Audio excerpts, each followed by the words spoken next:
अवधूत चिंतन श्री गुरुदेव दत्त. श्री स्वामी समर्थ. जय जय स्वामी समर्थ. नमस्कार प्रेमळ स्वामी भक्त हो. तुमचा आपल्या महाराजांच्या भक्तिमार्ग एक मार्ग स्वामी सेवेचा ह्या यूट्यूब चॅनलवर मनापासून स्वागत. भक्त हो, कधी कधी आपल्या बाबतीत असं घडतं की ज्याची आपण कल्पनाही केलेली नसते किंवा त्याबद्दल आपण कधीच काहीच अनुभवलेलं देखील नसतं.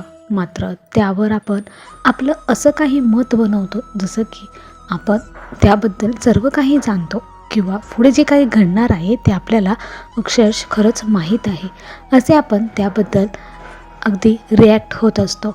मात्र पुढे काय होणार आहे आणि देवाने आपल्या नशिबात काय लिहून ठेवलेले आहे हे मात्र कोणाला माहीतच नसते.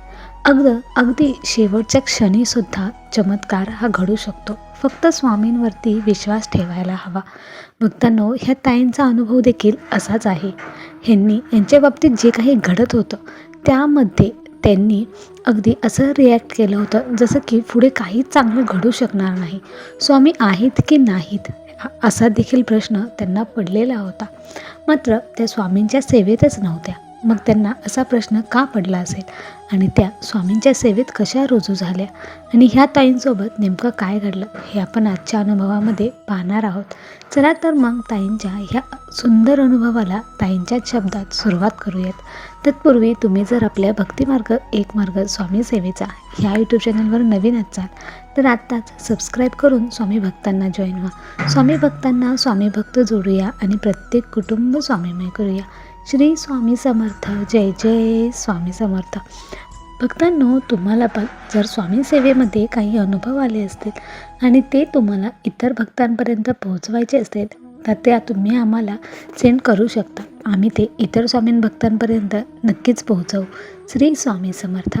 तर ह्या ताई सांगतात की मी पुण्यामध्ये स्थायिक आहे. आता माझे लग्न झालेले आहे. हा अनुभव माझा लग्नाच्या पूर्वीपासूनचाच आहे.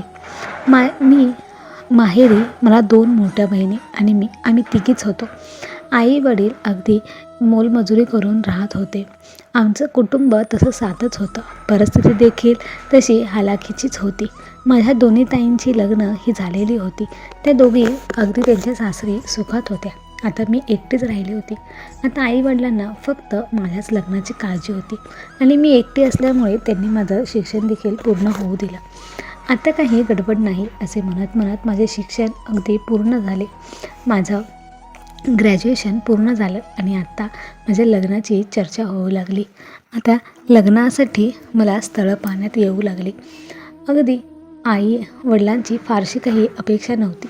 फक्त माणसं चांगली असावी, कुटुंब साधं असेल तरीही चालेल अशी एवढीच त्यांची अपेक्षा होती. मात्र नशिबात काय लिहिलेलं होतं हे कोणालाच ठाऊक नव्हतं. अशी स्थळं मुलं येत होती, पाहून जात होती. मात्र नेहमी माझ्यासाठी नकारच येत होता. मला काही कळतच नव्हते की हे असे का होत आहे. आता पूर्ण 2 वर्ष झाली मात्र अजूनही माझे लग्न जुळत नव्हते. आता सर्व नातेवाईकांना देखील समजत होते की हिचे लग्न काही जमेना आणि सारखे नातेवाईक विचारत होते. यामुळे मला सारखे वाईट वाटायचे. सारखे मी फक्त बोल खाऊ लागले होते. आता काय, अशीच अनेक स्थळं येऊन गेली. खूप स्थळं येऊन गेली. मात्र माझे लग्न कुठेच जमत नव्हते. आता मला काय करावे काही सुचत नव्हते. मला अतिशय प्रचंड वाईट वाटत होते. आई देखील सारखीच काळजी करू लागली होती. तिला आता रात्रीची झोपसुद्धा येत नव्हती. नक्की काय अडचण होती काही समजत नव्हतं. आईचा मात्र स्वामींवरती पूर्ण विश्वास होता. ती स्वामींची अगदी मनोभावे सेवा करत होती. माझ्या वडिलांचा देखील स्वामींवर विश्वास होता. मात्र आईचा प्रचंड विश्वास होता. आई नेहमीच पारायण करायची. तिचं सारखं देवाधिकाचं काही ना काही चालू असायचं आणि मी मात्र कधीच देवाला नमस्कार देखील करत नव्हते. मी कधीच देवाकडे काहीच मागितले नव्हते. देव आहे की नाही हे यावरच माझं शंका होती. पण आई मात्र नेहमी स्वामींची सेवा करायची, त्यांची पारायणं करायची. तिचा मात्र देवावर प्रचंड विश्वास होता. ती म्हणायची की अगं, देवाच्या मर्जीशिवाय तर इथलं साधं एक पानही हालत नाही. आपलं काय, आपण तर सर्व काही देवाच्याच इशाऱ्याने चालत असतो. मग अशीच अजून दिवस गेले. आता 3 वर्ष झाली होती माझं कॉलेज संपून, मात्र अजूनही माझं लग्न जमत नव्हतं. आई एकदा अशीच बाहेर गेली होती आणि ती जेव्हा घरी आली तेव्हा तिच्या चेहऱ्यावरती जरा वेगळंच हे होतं. मग मी आईला विचारलं, काय झालं? आई म्हणाली की आत्ता मी काय करते, स्वामींना साकडंच घालते की स्वामी मी तुमचे गुरुचरित्रांचे पारायण करेन, मात्र माझ्या मुलीचं लग्न होऊ द्या. आई असं बोलली आणि म्हणली, ह्या गुरुवारपासूनच मी पारायणाला सुरुवात करेन. आईचे गुडघे जरा दुखायचे, तिला बसायला उठायला त्रास होत होता. आता मी म्हटलं की आई पारायण करायचं म्हटल्यावरती आईची तब्येत मात्र आता कशी साथ देईल, मी पण जरा विचारातच होते. मग माझ्या मनात अचानक विचार आला की आईच्या समाधानासाठी का होईना, पण पारायण मी केलं तर फक्त वाचन तर करायचं आहे, असं माझ्या मनात आलं. आणि मी आईला म्हटलं की आई, ह्या वेळेस पारायण मी करते, तू फक्त ऐकत राहा. आणि आईने मात्र त्या गोष्टीला सरळच नकार दिला की म्हणाली, नाही, तू कधीच पारायण केलेलं नाहीस, मला स्वामींकडे इच्छा मागायची आहे आणि त्यासाठी मी हे पारायण पूर्ण मनोभावे आणि सर्व नियम पाळूनच करणार आहे. मी मात्र आईला पटवून देत होते की नाही आई, मी पण तू सांगेल तसं करेन, सर्व काही अगदी तुझ्या मनासारखं होईल. मात्र आईच्या मनात शंका होती, कारण का आईला माहीत होतं की माझा देवावरती विश्वास नाही आहे, त्यामुळेच कदाचित ती मला नाही म्हणत असेल हे मला वाटत होतं. आईला मात्र मला पारायण करू द्यायचं नव्हतं. मी आईला खूप विनवण्या केल्या, अगदी प्रचंड विनवण्या केल्या आणि शेवटी आईकडून होकार मिळवला. आईने मला सर्व नियम वगैरे सांगितले आणि गुरुचरित्राची मला पोथी दिली. मी पोथी हातात घेऊनच मला वाटलं की एवढं मोठं पुस्तक मी कधी वाचणार, आणि पण आईसाठी मात्र मला हे करायचं होतं. म्हणून मी तसाच गुरुचरित्राची सर्व काही पूजा आईने सांगितली तशी मांडली. तो दिवस मात्र गुरुवारच होता. आईने जसं सांगितलं त्या दिवशी मी उपवास देखील केला होता आणि पूजा मांडली आणि मी पहिल्यांदाच आज गुरुचरित्र वाचायला बसले होते. गुरुचरित्र वाचायला बसल्यानंतर मी त्याच्यामध्ये कधी मग्न झाले हे मला समजलंच नाही. मी असंच वाचत गेले आणि माझा एका दिवसाचा पूर्ण पाठ झाला. मी म्हटलं की सर्व अध्याय आता वाचून झाले. जे काही अध्याय होते पहिल्या दिवसाचे तेवढे मी वाचून झाले होते. मात्र मला नंतर समजले की मला आज काहीच वाटलं नाही. एवढं मी वाचलं, पण ह्यातून बरंच काही शिकण्यासारखं आहे आणि मला वाचताना अजिबात कंटाळा देखील आला नाही. मी दुसऱ्या दिवसाची देखील आता वाट पाहू लागले आणि माझ्यामध्ये आता स्वामींबद्दल आवड निर्माण होत होती हे मात्र मला समजलंच नाही. तसंच माझं गुरुचरित्राचं एक पारायण पूर्ण झालं. आईने उद्यापनाच्या दिवशी पुरणपोळी केली होती. जसं काही आईने सांगितलं तसं सर्व काही झालं आणि मला मात्र काहीच वाटले नाही. मला अगदी प्रसन्न वाटले.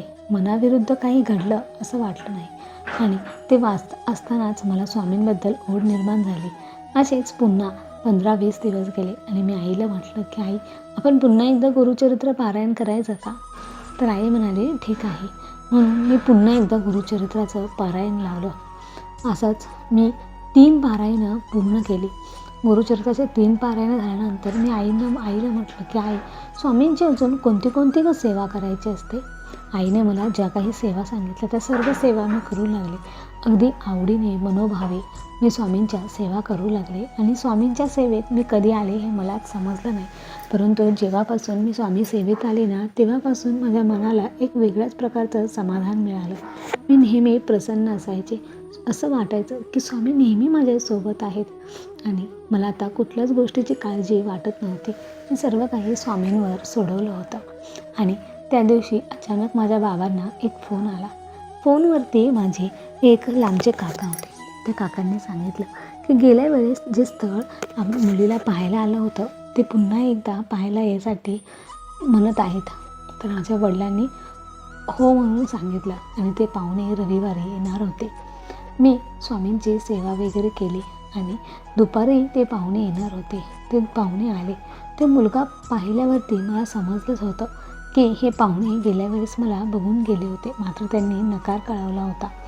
मग आता हे पुन्हा का आले असतील? आणि नंतर त्यांनी सांगितलं की मुलगी आम्हाला पसंत आहे, परंतु त्यांनी पुन्हा अगोदर नकार दिलेला असल्यामुळे जरा मनामध्ये शंका येत होती की काही प्रॉब्लेम वगैरे असेल का. तर पुन्हा त्यांच्याकडून समजलं की त्यांचं एक छोटंसं कपड्याचं दुकान आहे. त्यांच्याकडे फारशी अशी प्रॉपर्टी नाही आहे, मात्र ते खूप सुखाने आणि समाधानाने राहतात. तुमच्या मुलीला देखील आम्ही नेहमी खुश ठेवू असं त्यांनी सांगितलं.